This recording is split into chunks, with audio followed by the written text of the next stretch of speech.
when Ye was criticized for anti-Semitism, there were many people who had many different opinions, and there were some Black people who even defended him. Similarly, when Kyrie Irving was under criticism, there were people who said that Kyrie Irving was right to say that he, quote, can't be anti-Semitic because he knows where he comes from. So that raises lots of questions that I want to help unpack today. So I brought on an amazing panel of brilliant people. Joining me is Mitchell Plitnick.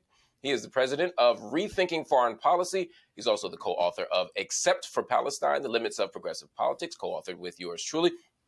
We're also joined by Rabbi Sandra Lawson and Chanda Prescod-Weinsten. She's an assistant professor of physics and core faculty member in women's and gender studies at the University of New Hampshire. Everybody, thank you for joining me at the Griot. I want to start with you, Chanda. When you saw the last month, when you think about the last month of conversations that we've been having about race, about religion, about Jewish relations with Black folk, Black relations with Jewish folk, this conversation about anti-Semitism, when you hear all of it, what's your kind of response? What's your feeling about it? So I think I feel tired. I think that's definitely one kind of personal reaction I have to it. And I think one of the reasons that I feel tired, and maybe there are other Black Jewish people who feel the same way, is that we've been talking about these issues for years. And so now we have all these new people arriving in the conversation who aren't necessarily hearing our voices. And we're hearing a conversation that's often getting framed in terms of Black Jewish relations as if they're mutually exclusive communities, when we're right here. Black Jews are right here. And, really, in the case of my family, when you talk about Black Jewish relations, maybe it sounds like something else, right? And so there's an element of this that's really people talking over us and people talking about us as if we are not in the room. And that piece is really hard. And it's also really hard to hear this framing that pits the two communities that we are members of as if they are on opposing sides against each other, when we are facing a crisis of racist, anti-Semitic, white supremacy in this country. And we need to be working together, white Jews, Black Jews, non-Jews of all kinds, together to be fighting this crisis of white supremacy that's really centuries old. So, Rabbi, what do you say? I mean, there are people who say, yes, we should be unified, to Chanda's point, in our opposition to white nationalism, to white supremacy, that we should be a unified front because the same forces that are engaging in the hatred of Jewish people are engaged in the hatred of Black people.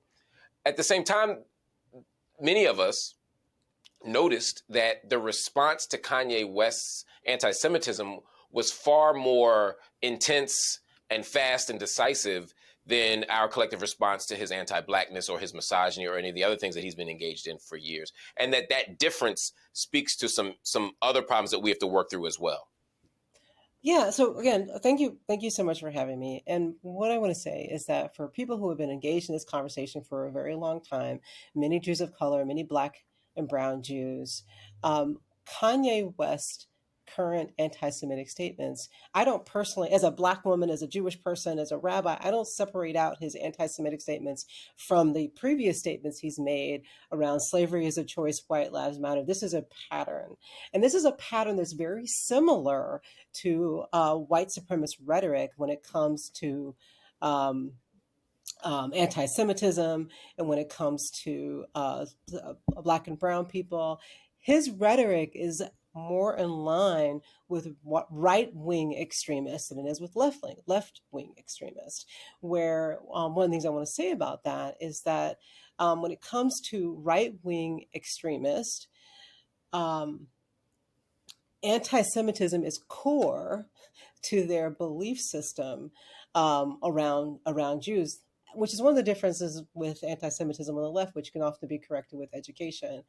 And so Kanye West is, it's late in the day for me, is stepping all over it with his anti-Black rhetoric, with his anti-Semitic statement. And I'm grateful that people are noticing it, and he is losing money and he is losing sponsorships and losing advertising. But he's going to dig in deeper and it's only going to get worse. Mitchell, I'm still, though, thinking about this gap in the response to these things. And my fear, to be frank, is that the kind of gap that we see in how the public responded to say Ye's anti-Semitism and how they responded to his anti-Blackness creates a kind of resentment that foments anti-Semitism.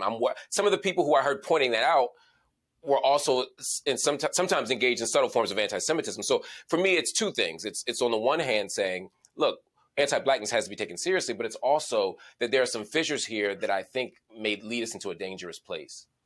I mean, I think that's true, and I think there's a real issue with the fact that the right, which is where the majority of anti-Semitism comes from, has also, at the same time, and it's turned out to be a brilliant tactic, has co-opted, in some sense, the fight against anti-Semitism. So one of the reasons that this response to Kanye seems, I think, so much louder is because you have both the right and the left really forcefully condemning him, and condemning the things that he says, with the obvious exception of the white nationalists to whom he's appealing. And I think that is something that undermines the fight against anti-Semitism, because these are, in fact, anti-Semites who are frequently pointing the finger at him. In a way that I think is unconscious of any sort of fight against the real anti-Semitism. This has been co-opted, and I hate to go here, but I think it's inevitable. This has been co-opted in the fight over the question of Israel.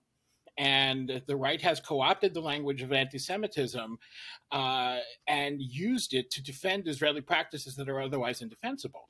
So I think one of the things that creates is this sort of louder voice about anti-Semitism, most of which is very real, most of which is trying to combat anti-Semitism.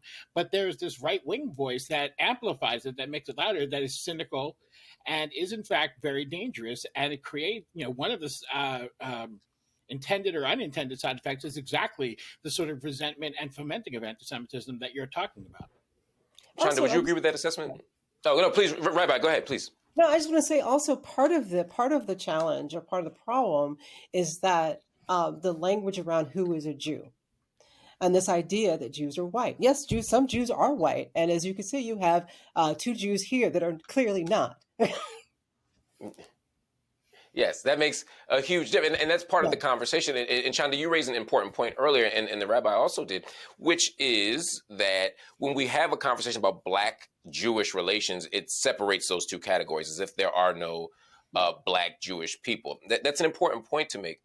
At the same time, there are many people in the Black community. We saw this with the debates in the 90s with Korean, about Korean Black relations in places like Los Angeles. We've seen it throughout the 20th century when there are conversations about the Black community. There are conversations about what it means for non-Black Jews, right, to engage the Black community. And there are some people who have talked about the historical bonds and ties that we've had, like in the civil rights struggle. But there are other people who say, look, there are some legitimate concerns around anti-Blackness and racism that we have to think about. Now, for me, that's not particularly Jewish people. That's just a question of whiteness.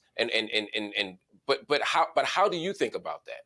So it's interesting that you bring up specifically Korean Black relations in Los Angeles, because I lived through the Los Angeles uprising. My school was closed during the uprising.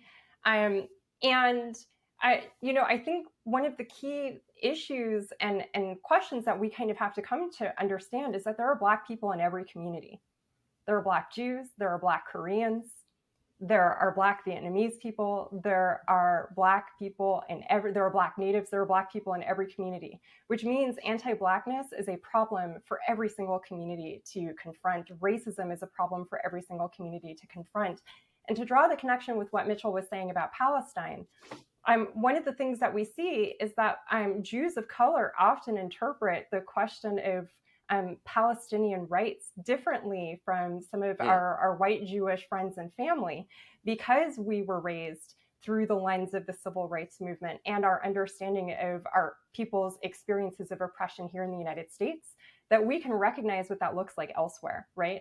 And so when we talk about the question of anti-Blackness and anti-Black behavior from non-Black Jews, part of what needs to be recognized here is that Black Jews are among the first to be on the receiving end of that anti-Blackness. We get Oh, that's an important point. Chanda, let me pause you there because that's a great point, and I want to pick that up after the break.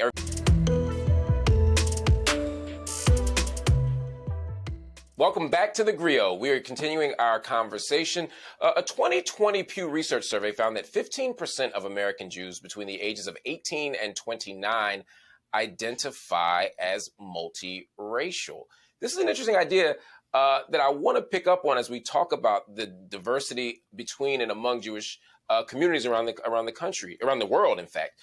Back with me is Mitchell Plitnick, Rabbi Sandra Lawson, and Chanda Prescod-Weinsten. I'm going to pick up where you left off, Chanda. You were talking about being on the receiving end of some of the anti-Blackness that we are talking about that exists in the United States, and particularly among non-Black Jews in the United States, or maybe around the world. What is that like?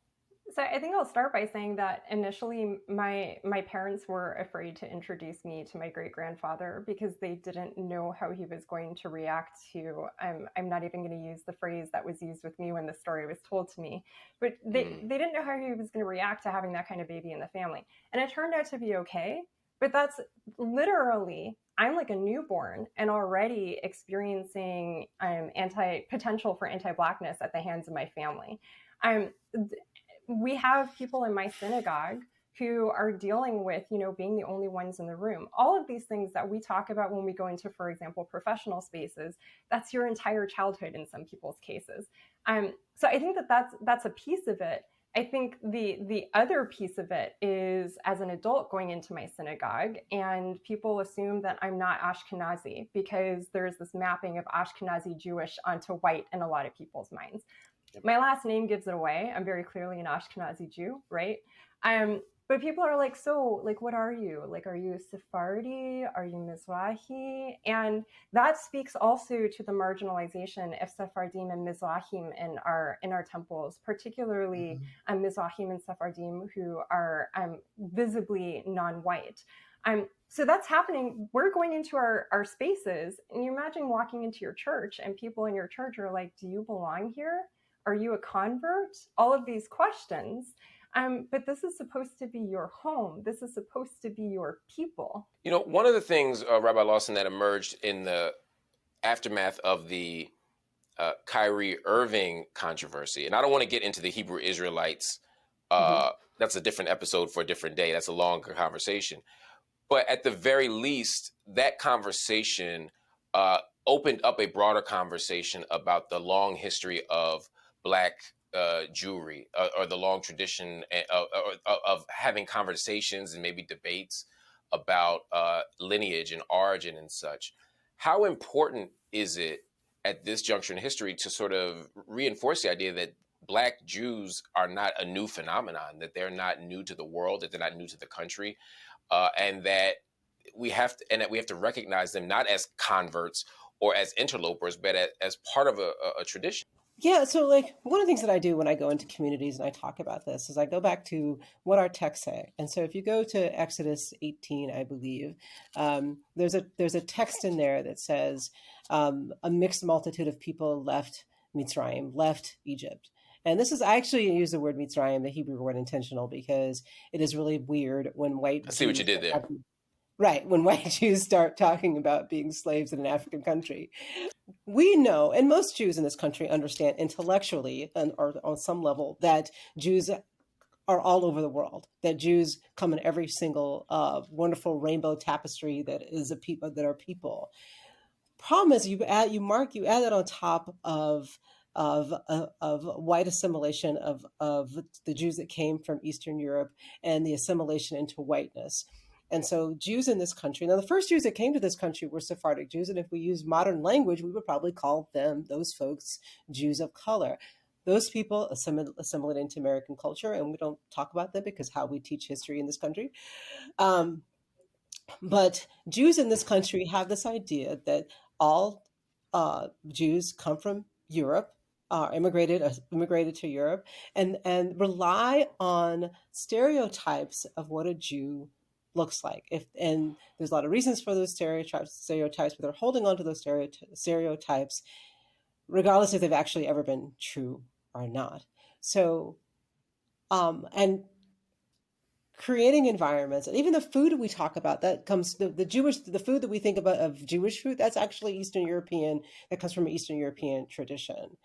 And so we as a people, Jews, need to get better at telling our own stories of who we actually are. That study that you reference, 20% of American Jews are racially diverse. And in that same study, it says that 15% of American Jews under 30 are Jews of color. And then in a previous study that came out right after that by the JOCI, Jews of Color Initiative, says that two-thirds of Jews of color in the United States were raised Jewish. So we have data now, and also all these studies completely undercount Jews of color.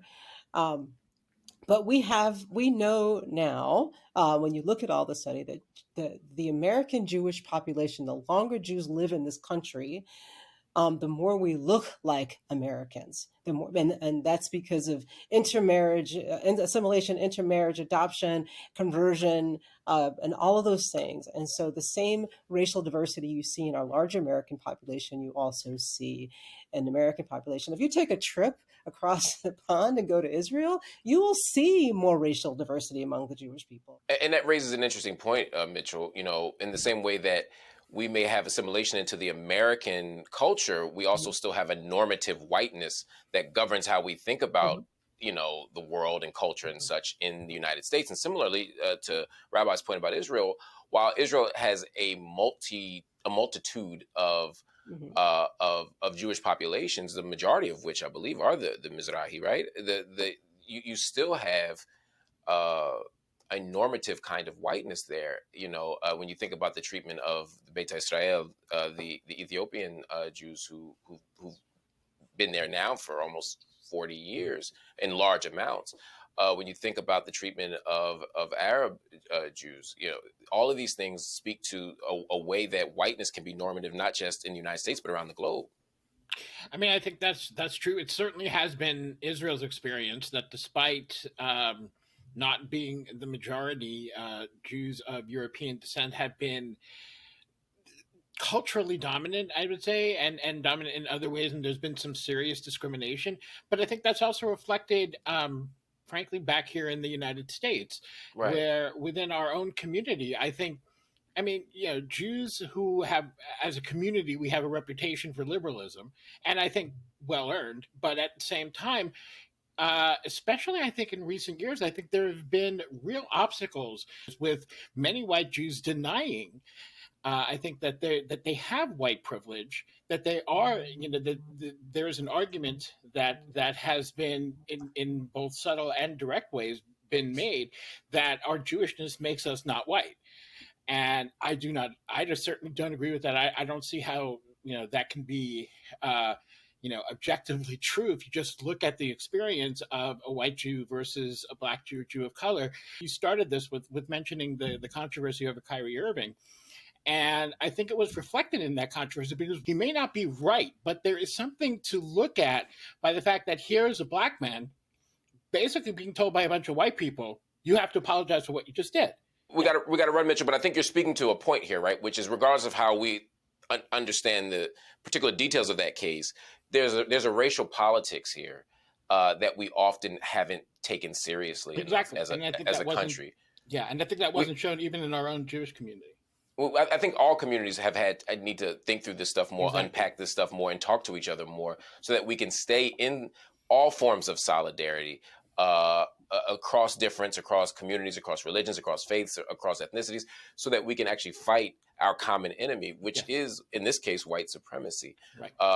Mitchell Plitnick, Chanda Prescod-Weinsten, Rabbi Sandra Lawson, I want to thank you all for joining me. You got to promise me you'll come back because we got to continue this conversation.